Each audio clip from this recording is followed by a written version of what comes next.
qui existe entre des parents éloignés et inconnus, sympathie qui se continue malgré la distance à cause de l'origine qui est commune. Et les signes pourraient bien n'être que la sympathie entre l'homme et la nature. Un jour, à l'âge de 6 ans, j'entendis Bessie raconter à Abbott qu'elle avait rêvé d'un petit enfant et que c'était un signe de malheur pour soi ou pour ses parents. Cette croyance populaire se serait probablement effacée à mon souvenir sans une circonstance qui l'y fixa à jamais. Pas facile à dire ça. Le jour suivant, Bessie fut demandée au lit de mort de sa petite sœur. Depuis quelques jours, je pensais souvent à cet événement parce que, pendant une semaine entière, j'avais toutes les nuits rêvé d'un enfant. Tantôt je l'endormais dans mes bras, tantôt je le berçais sur mes genoux, tantôt je le regardais jouer avec les marguerites de la prairie ou se mouiller les mains dans une eau courante. Une nuit, l'enfant pleurait. La suivante, au contraire, il riait. Quelquefois, il se tenait attaché à mes vêtements. D'autres fois, il courait loin de moi. Mais sous n'importe quelle forme, cette apparition me poursuivit pendant 7 nuits consécutives. Je n'aimais pas cette persistance de la même idée, ce retour continuel de la même image. Je devenais nerveuse au moment où je voyais approcher l'heure de me coucher, l'heure de la vision. J'étais encore dans la compagnie de ce fantôme d'enfant la nuit où j'entendis le terrible cri, et l'après-midi du lendemain, on vint m'avertir que quelqu'un m'attendait dans la chambre de Madame Fairfax. Je m'y rendis et j'y trouvai un homme qui me parut un domestique de bonne maison. Il était en grand deuil et le drapeau qu'il tenait à la main était entouré d'une crête. Je pense que vous avez de la peine à me remettre, mademoiselle, dit-il en se levant. Je m'appelle Leven.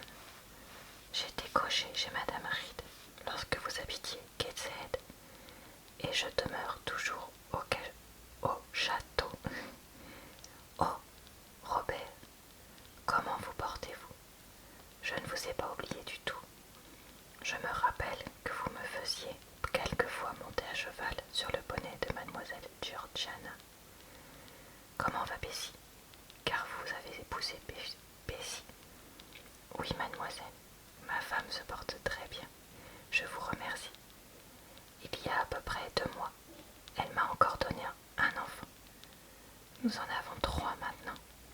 La mère et les enfants prospèrent. Et comment va-t-on au château, Robert? Je suis fâchée de ne pas pouvoir vous donner de meilleures nouvelles, mademoiselle.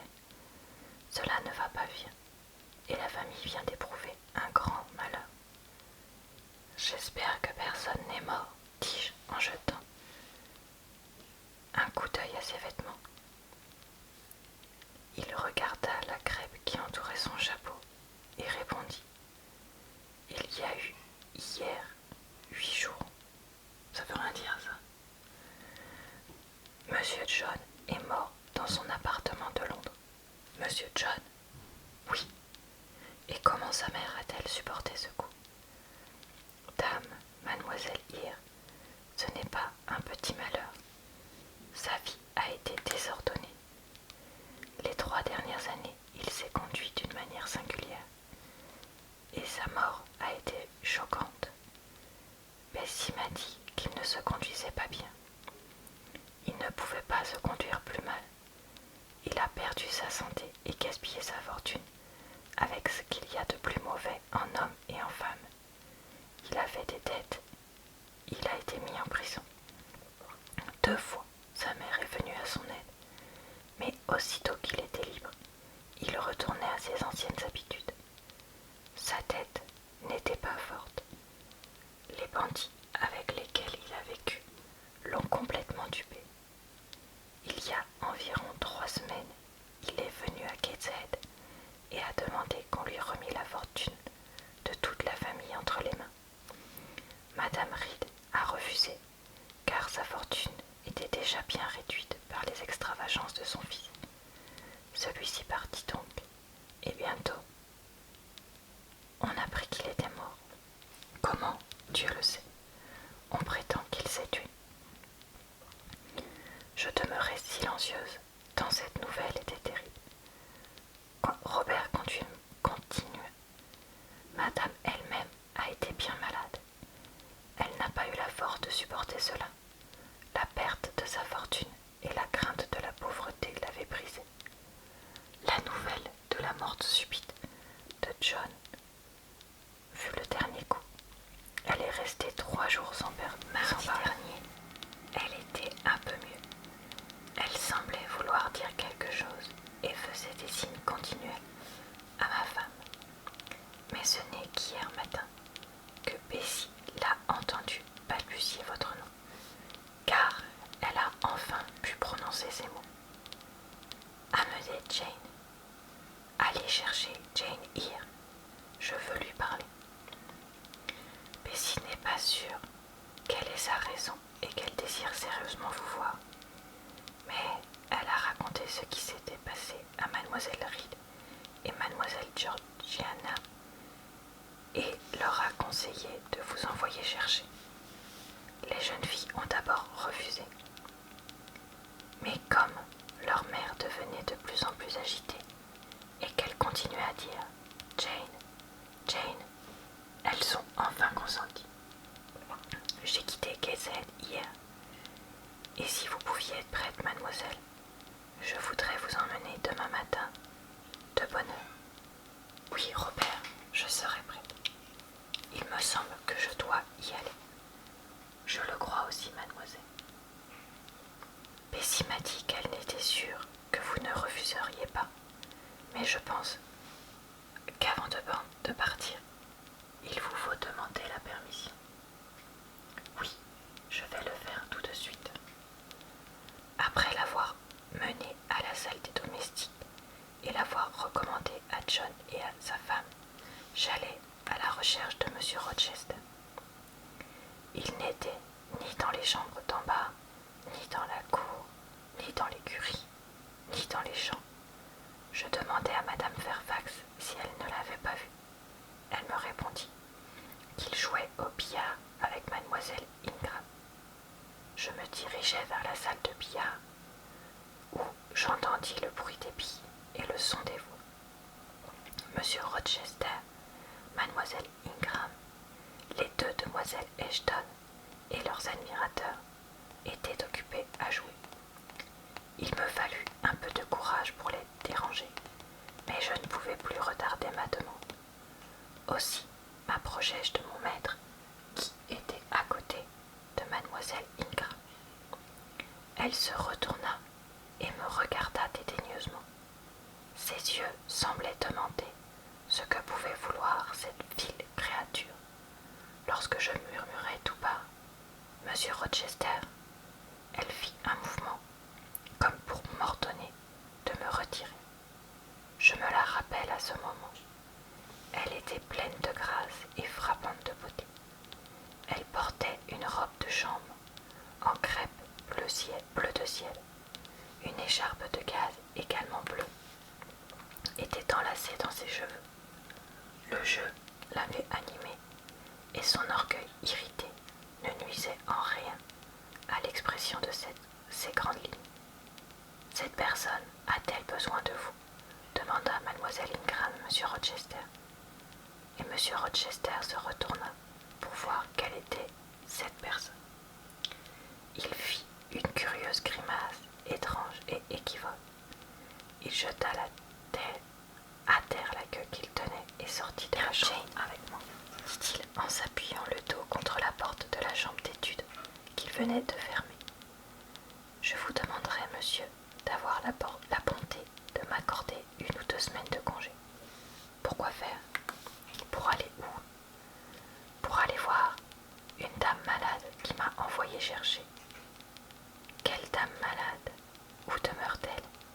À Gateshead, dans le comté de... Mais c'est à 100 000 miles d'ici. Quelle peut être cette dame qui envoie chercher les gens pour les voir apparaître? Elle s'appelle Madame Reed, monsieur. Reed de Gateshead. Il y avait un monsieur Reed de Gateshead. Il était magistrat. C'est sa veuve, monsieur. Et qu'avez-vous à faire à elle, avec elle? Comment la connaissez-vous? Monsieur Reed était mon oncle, le frère de ma mère. Vous ne m'avez jamais dit cela auparavant. Vous avez toujours prétendu, au contraire, que vous n'aviez pas de parents. Je n'en ai pas, en effet, monsieur, qui veuille bien me reconnaître. Monsieur Reed est mort, et sa femme m'a chassé loin d'elle. Pourquoi? Parce qu'étant pauvre, je lui étais à charge et qu'elle me détestait. Mais monsieur Reed a laissé des enfants. Vous devez avoir des cousins. Sir George Lynn me parlait hier d'un Reed de Gateshead, qui, dit-il, est un des plus grands coquins de la ville. Et Ingram me parlait également d'une Georgiana Reed, qui, il y a un hiver ou deux, était très admirée à Londres pour sa beauté. John Reed est mort, monsieur. Il s'est ruiné et à moitié ruiné sa famille. On croit qu'il s'est tué. Cette nouvelle a tellement affligé sa mère qu'elle a eu une attaque d'apoplexie. Et quel bien pourriez-vous lui faire, Jane? Vous ne prétendez pas parcourir 100 miles pour voir une vieille femme qui sera peut-être morte avant votre arrivée. D'ailleurs, vous dites qu'elle vous a chassé. Oui, monsieur, mais il y a bien longtemps. Et sa position était différente alors. Je serais mécontente de moi si je ne cédais pas à son désir. Combien de temps resterez-vous? Aussi peu de temps que possible, monsieur. Promettez-moi de ne rester qu'une semaine. Il faut mieux que je ne promette pas, parce que je ne pourrai peut-être pas tenir ma parole. Mais en tout cas, vous reviendrez. Rien ne pourra vous faire rester toujours avec votre tante. Oh, certainement. Je reviendrai dès que tout ira bien. Et qui est-ce qui vous accompagne? Vous n'allez pas faire ce long voyage seul. Non, monsieur. Elle a envoyé son cocher. Est-ce un homme de conscience? De confiance, pardon. Oui, monsieur. Il est dans la famille depuis 10 ans. Monsieur Rochester réfléchit. Quand désirez-vous partir? Demanda-t-il. Demain matin de bonne heure. Mais il vous faut de l'argent. Vous ne pouvez pas partir sans rien. Et je pense que vous n'avez pas grand-chose. Je ne vous ai pas encore payé depuis que vous êtes ici, Jane. Me demanda-t-il en souriant. Combien avez-vous d'argent en tout? Je tirai ma bourse. Elle n'était pas bien lourde. 5 shillings, monsieur, répondis-je. Il prit ma bourse, la retourna et la secoua dans sa main. Et il parut content de l'avoir aussi peu garnie. Il tira son portefeuille. Prenez, dit-il en m'offrant un billet. Il était de 50 livres. Et il ne m'en devait que 15. Je lui dis que je n'avais pas de monnaie. Je n'ai pas besoin de monnaie. Prenez. Ce sont vos gages. Je refusai d'accepter plus qu'il ne m'était dû. Il voulut d'abord m'y forcer. Puis, tout à coup, comme se rappelant de quelque chose, il me dit « Vous avez raison. Il vaut mieux que je ne vous donne pas tout maintenant. Si vous aviez 50 livres, vous pourriez bien rester 6 mois. Mais en voilà 10. Est-ce assez? Oui, monsieur. Mais vous m'en devez encore 5. Alors, revenez les chercher. Je suis banquier, votre banquier, pour 40 livres. Monsieur Rochester, je voudrais vous parler encore d'une autre chose importante, puisque je le puis maintenant. Et quelle est cette chose? Je suis curieux de l'apprendre. Vous m'avez presque dit, monsieur, que vous alliez bientôt vous marier. Oui, eh bien, après. Dans ce cas, monsieur, il faudra qu'Adèle aille en pension. Je suis convaincue que vous en sentirez vous-même la nécessité. Pour l'éloigner du chemin de ma femme qui, sans cela, pourrait marcher trop impérieusement sur elle, Sans doute, vous avez raison.